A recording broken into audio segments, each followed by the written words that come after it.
Olá, bem-vindos ao Portal de Luz. Nós temos passado por um período de turbulência no nosso planeta muito intenso e que tem se traduzido em desafios para a vida de todos nós.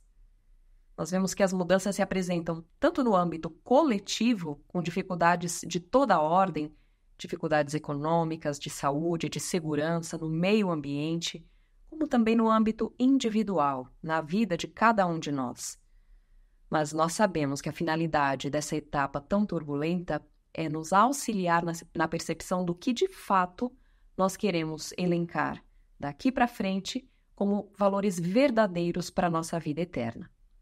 E nós vamos falar sobre isso no programa de hoje. Mas antes, nós vamos convidar todos vocês para ouvirmos juntos a mensagem psicografada por Chico Xavier. Meus amigos, trabalhemos amando, a fim de que a glória do Espírito se exprima através do cérebro, na cintilação do pensamento.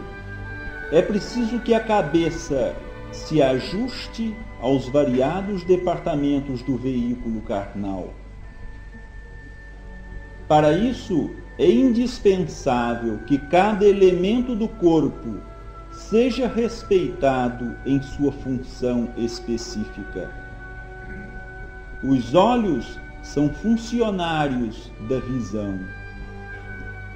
Os ouvidos são sentinelas do conhecimento. As narinas são guardiães do olfato. A língua é a escultora da palavra. O coração é o ministro do equilíbrio. As mãos são artistas do trabalho. Os pés são escravos da sustentação. Temos, contudo, outros cooperadores em atividades mais humildes. A epiderme é um manto protetor. Os pulmões são câmaras de ar respiratório para garantia da existência. O estômago é o alambique da digestão. O fígado é um condensador de energia vital. O baço é um gerador de sangue. O pâncreas é o martelo das enzimas. Os intestinos são vasos de seleção técnica. Os rins são filtros seguros e diligentes. Os gases são recursos destinados à expulsão de venenos letais. Tudo na colmeia celular do campo físico é solidariedade perfeita, com especiais objetivos de progresso e de aprimoramento. Uma reunião de trabalhos mediúnicos é igualmente um corpo simbólico, exigindo que a direção considere em seu devido valor todas as peças de sua composição espiritual. Espíritos angélicos são mensageiros de amor. Espíritos instrutores são emissários de sabedoria. Espíritos amigos são frascos de remédio curativo ou de perfume consolador. Espíritos familiares são bênçãos de reconforto. Espíritos sofredores são avisos à imprevidência. Espíritos ignorantes são desafios à boa vontade. Espíritos em desequilíbrio são exercícios de paciência. Espíritos cristalizados no mal são apelos ao bem. Espíritos obsessores são oportunidades de concurso fraterno. Espíritos necrosados na delinquência ou no vício são convites à oração. Meus amigos, para a caridade tudo é grande. Na sementeira de luz não há serviço insignificante. Na obra da redenção não há tarefas desprezíveis. Para as leis eternas, a mão do legislador que lavra um decreto é tão venerável quanto a do enfermeiro que alivia uma chaga. Trabalhemos, pois, amando, e que o Senhor nos abençoe. Nós estamos vivendo uma etapa de mudanças no nosso planeta e que atingem todas as áreas da nossa vida. E isso corresponde à transição planetária que está em curso e que segue a lei do progresso. Todas essas mudanças que nós estamos vivenciando exigem de nós esforços tanto no âmbito coletivo, como também individualmente na vida de cada um de nós.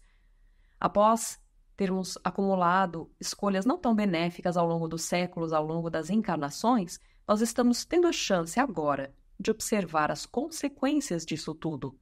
E temos também a chance de repensar o nosso caminho. A forma como nós cuidamos do planeta até aqui, a nossa saúde, a educação, a equidade social, as nossas relações pessoais com amigos, com familiares, os nossos reais propósitos profissionais e de vida. Tudo isso está sendo sacudido, reavaliado, reformulado sob o ponto de vista prático, não mais na teoria. Mas o que deve permanecer e o que deve permear todas essas situações são os valores cristãos que nós iremos escolher para a nossa vida e que devem estar cada vez mais claros na nossa cabeça. Um compromisso de nossa própria consciência. E é um convite amoroso de Deus nesse momento que a gente se ajuste às suas leis, que são perfeitas e imutáveis, para que a gente finalmente abandone as nossas ilusões que nós nutrimos até aqui, para que a gente desperte para a verdade, criando uma base para um novo ser. E essa base deve estar firme e sólida, fundamentada em valores eternos, para que justamente a gente possa percorrer esse caminho turbulento e sair dele melhor e mais amadurecido do que quando entrou. Para que a gente aprenda de uma vez por todas a amar o nosso próximo, conforme Jesus nos pediu, e assim, antes de tudo, curar em nós a origem de todo o mal, aprendendo a plantar a semente do amor, da fraternidade, da tolerância. E, para nos ajudar a refletir sobre tudo isso, nós fomos buscar ajuda no livro Fonte Viva de Emmanuel, psicografado por Chico Xavier, e nós escolhemos o item 109, que nos mostra a importância de nós compreendermos e tolerarmos uns aos outros. O tema é muito pertinente porque, na atualidade, com tantas transformações acontecendo ao mesmo tempo, nós percebemos em nós mesmos uma certa tendência de julgar, de criticar todos aqueles que nós pensamos que estão errados, sejam pessoas conhecidas que convivem conosco, familiares ou pessoas públicas. Nós queremos sempre opinar quem está certo, quem está errado, de acordo com os nossos critérios. Sendo que o Evangelho de Jesus nos convida, ao contrário, para nós aprendermos a amar e a aceitar o nosso próximo como ele é, e a buscar corrigir e melhorar em nós mesmos aquilo que ainda existe de mal. Jesus já nos advertia, nós não devemos enxergar o argueiro no olho do irmão, seja quem for esse irmão, e sim tirar a trave do nosso olho. Jesus, quando esteve entre nós, foi o exemplo puro do amor incondicional. Ele não deixou de enxergar as nossas limitações e as nossas fraquezas. Ele as enxergava, mas não era esse o foco. O texto de Emmanuel, no livro Fonte Viva, diz o seguinte: sim, Jesus não ignorava o que existia no homem, mas nunca se deixou impressionar negativamente. Ele sabia que a usura morava em Zaqueu. Contudo, trouxe-o da sobermice para a benemerência. Ele não desconhecia que Madalena era possuída pelos gênios do mal. Entretanto, renovou-a para o amor puro. Ele reconheceu a vaidade intelectual de Nicodemos, mas deu-lhe novas concepções da grandeza e da excelsitude da vida. Identificou a fraqueza de Simão Pedro. Todavia, pouco a pouco instala no coração do discípulo a fortaleza espiritual que faria dele o sustentáculo do cristianismo nascente. Ele vê as dúvidas de Tomé sem desampará-lo. Ele conhece a sombra que habita em Judas, sem negar-lhe o culto da afeição. Jesus preocupou-se, acima de tudo, em proporcionar a cada alma uma visão mais ampla da vida e em aquinhoar cada espírito com eficientes recursos de renovação para o bem.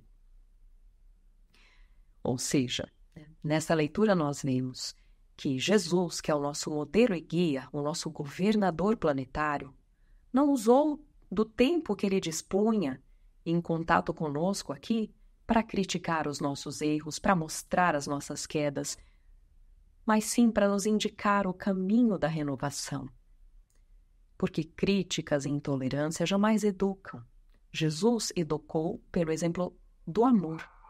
Por isso nós temos aqui nesse texto um convite muito claro para que a gente reflita que o tempo que nós gastamos olhando o erro do outro poderia ser muito melhor empregado na análise do nosso próprio comportamento, no sentido de nós aperfeiçoarmos as nossas próprias atitudes. E o texto continua: não condenes, pois, o próximo, porque nele observes a inferioridade e a imperfeição.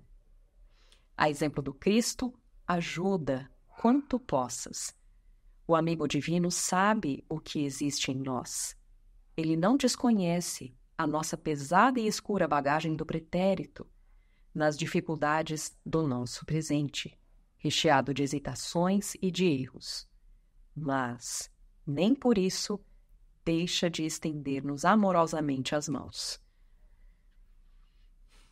Então, por isso, diante dos desafios que nós temos enfrentado nas nossas vidas e de tantas notícias difíceis na TV, nos jornais, nos dias atuais, e mesmo nas nossas relações mais próximas, antes de nós gastarmos as nossas energias criticando o nosso semelhante, antes de encontrarmos o argueiro no olho do outro, vamos lembrar, acima de tudo, do Evangelho de Jesus e buscarmos melhorar a nós mesmos primeiro.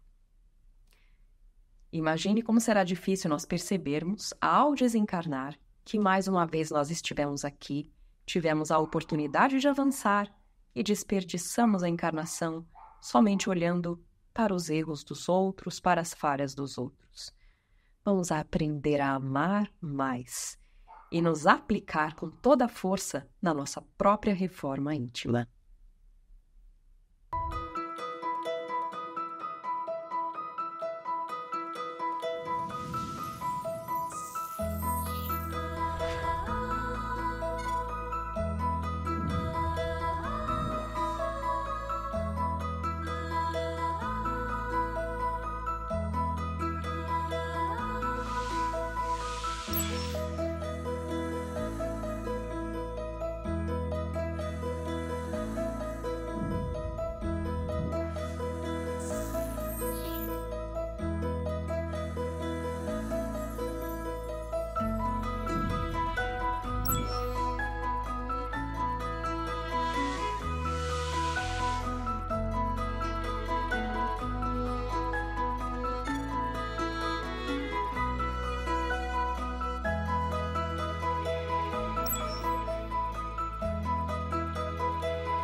Olá, nós vamos agora ouvir a nossa amiga Sandra Marinho no quadro Educa Tua Alma.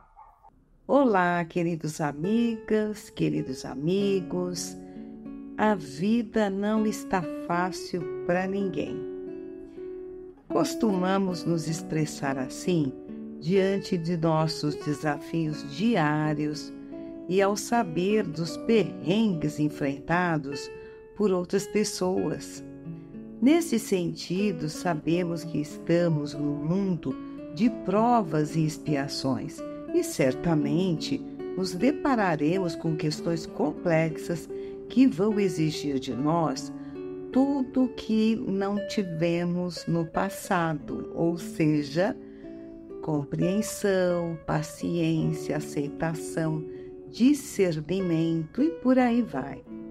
Sendo assim, é comum os fatos nos pegarem de surpresa e naquele momento parece que o chão nos falta.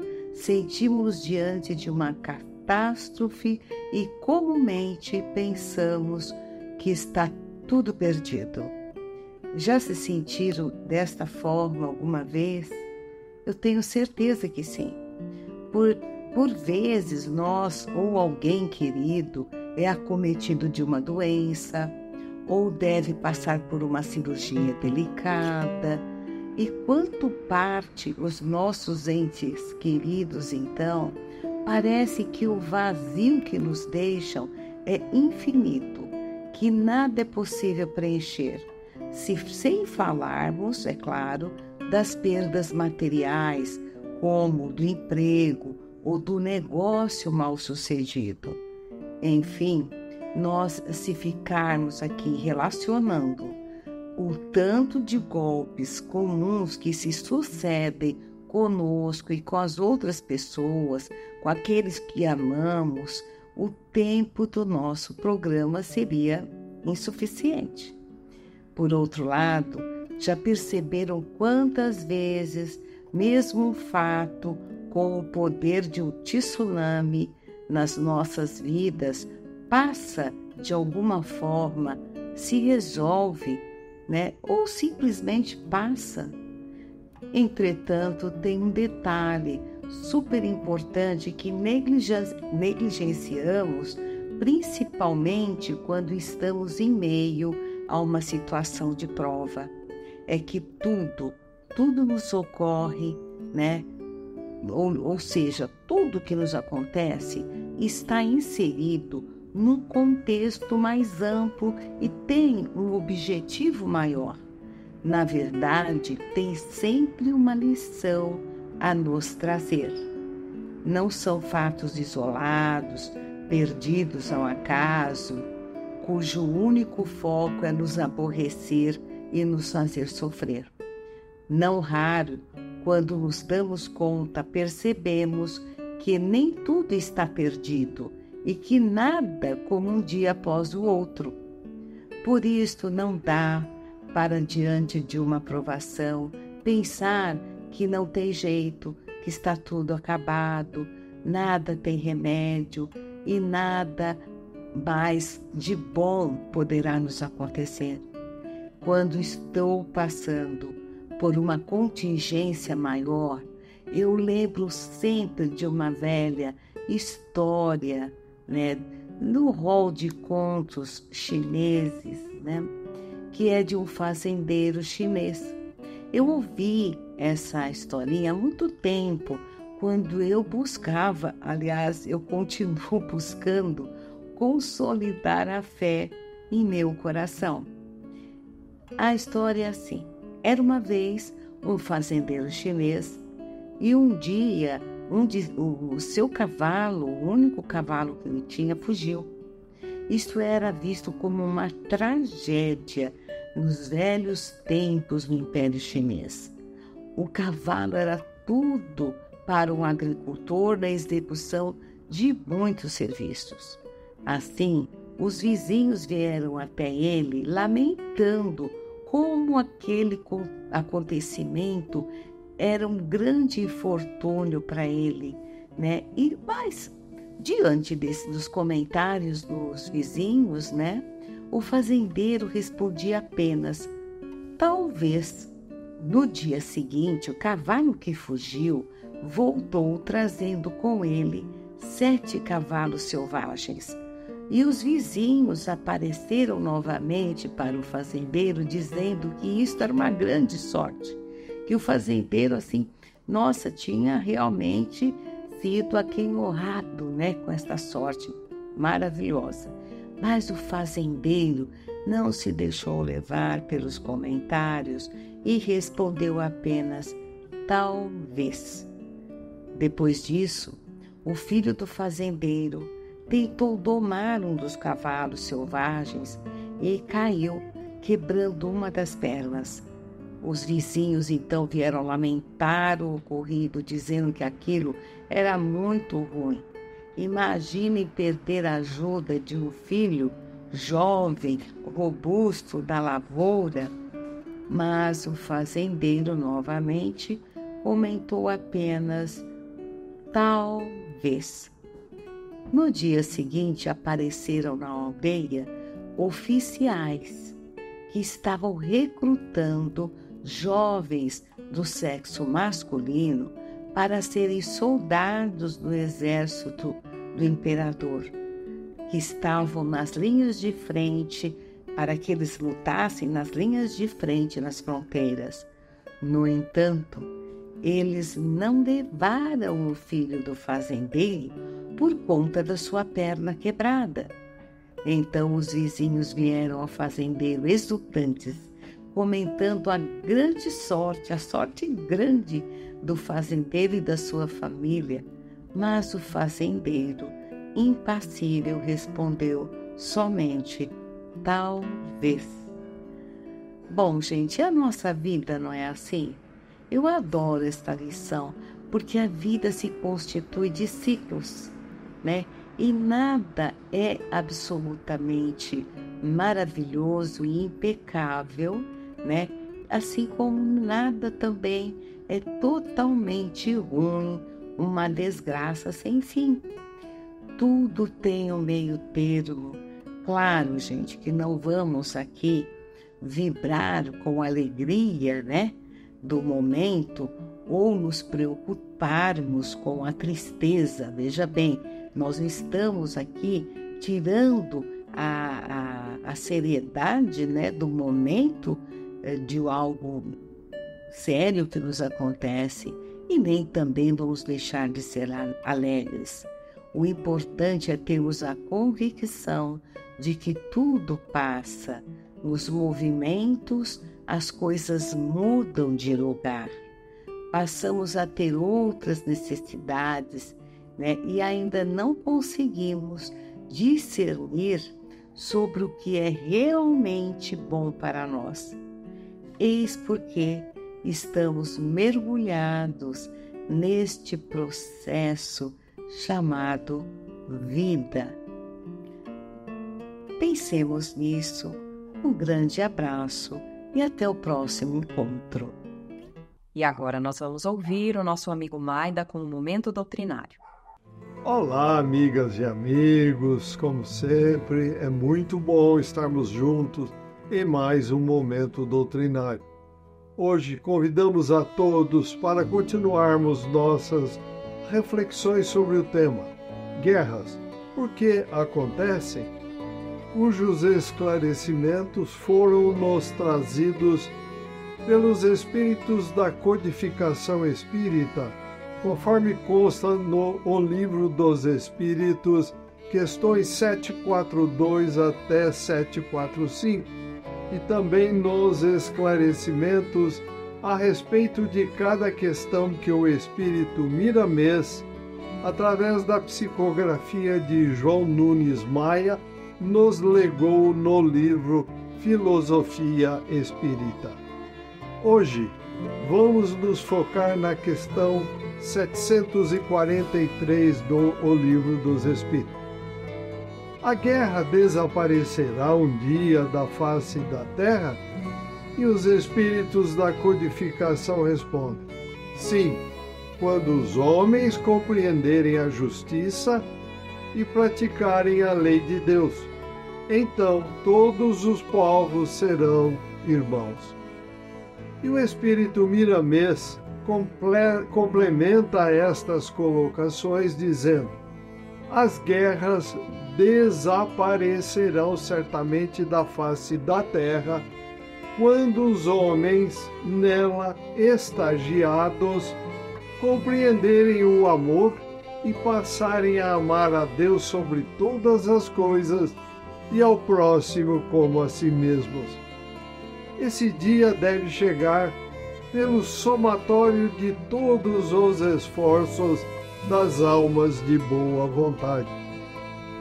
É o mar de virtudes que está surgindo gota a gota, e a esperança nos faz sentir a sua realidade. Devemos anotar um trecho de O Livro dos Espíritos, nos Prolegômenos, que diz: a vaidade de certos homens que julgam saber tudo e tudo querem explicar a seu modo, dará nascimento a opiniões dissidentes. Mas todos que tiverem em vista o grande princípio de Jesus se confundirão num só sentimento. Qual? O do amor do bem, e se unirão por um laço fraterno que prenderá o mundo inteiro. Quando os homens chegarem a esse tempo, não existirão mais guerras nem discórdia entre os povos. A força que deverá unir todos os povos é a força do amor.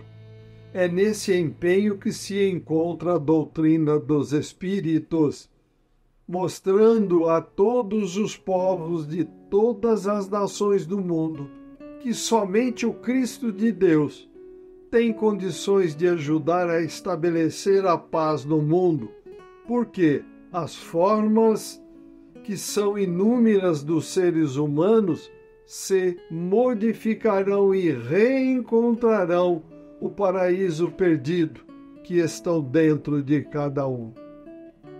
Quem ainda não encontrou o céu dentro de si, que o procure, pois ele não se encontra em outro lugar. Por enquanto, mesmo os homens que são pastores de ovelhas ainda carecem das bênçãos da vivência do que pregar, porque somente vivendo o amor é que poderão dirigir aqueles que os acompanham para a libertação espiritual. Mateus, no capítulo 23, versículo 3, anotou, reforçando o que queremos dizer: fazei e guardai, pois, tudo quanto eles vos disserem. Porém, não os imiteis nas suas obras, porque dizem e a não fazem. Eis porque a situação na terra encontra-se calamitosa, por existirem muitos pretensos da verdade. No entanto, na hora de eles mesmos darem prova desta verdade que pregam, eles não o fazem, e a pregação mais eficiente é quando se estende pelo exemplo.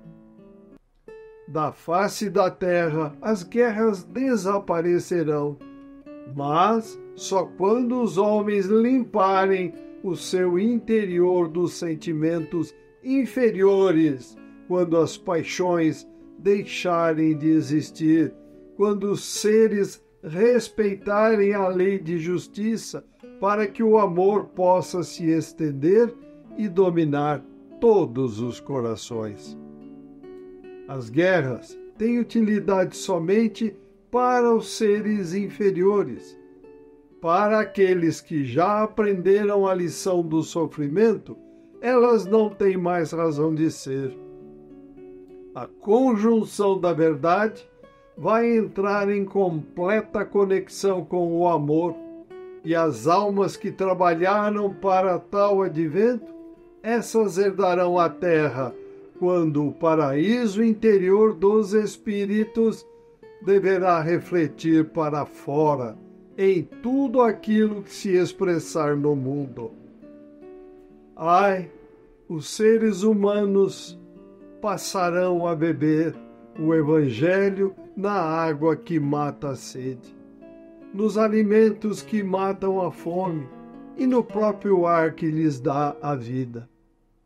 A boa nova do Cristo se abrirá como uma bandeira na própria natureza, mostrando que serviu de canal para a libertação de todas as criaturas de Deus. Em vez de guerras, só haverá paz. Amigas e amigos, estas explanações feitas pelos espíritos da codificação espírita e o espírito miramês deixam bem claro que temos que trabalhar, trabalhar e trabalhar, sempre em consonância com os ensinamentos e exemplos do mestre modelo e guia da humanidade, Jesus, para evitarmos as guerras e dissensões entre os povos e entre as pessoas, e mais, para que um dia tenhamos o mérito de nos reaproximarmos desta grandiosidade que nos criou, Deus. Pois Ele sempre deu, continua dando e dará a todos nós a oportunidade do crescimento moral e espiritual.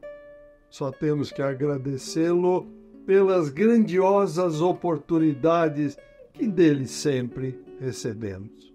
No próximo momento doutrinário, continuaremos as explanações sobre o porquê as guerras acontecem. Amigas e amigos, agradecemos a todos pela companhia e os convidamos para que continuem a acompanhar o Portal de Luz e que compartilhem esses nossos estudos nas redes sociais. Desejamos muita saúde, paz, equilíbrio e amor do coração. Até o próximo encontro. Fiquem com Deus. Boas reflexões. Um forte abraço a todos. Estamos encerrando por aqui e se você gostou do nosso conteúdo, curta esse vídeo, compartilhe o link com seus amigos, com a sua família, porque isso pode ajudar cada vez mais a divulgar a mensagem espírita de amor e de esperança para cada vez mais pessoas. Muito obrigada e até a próxima.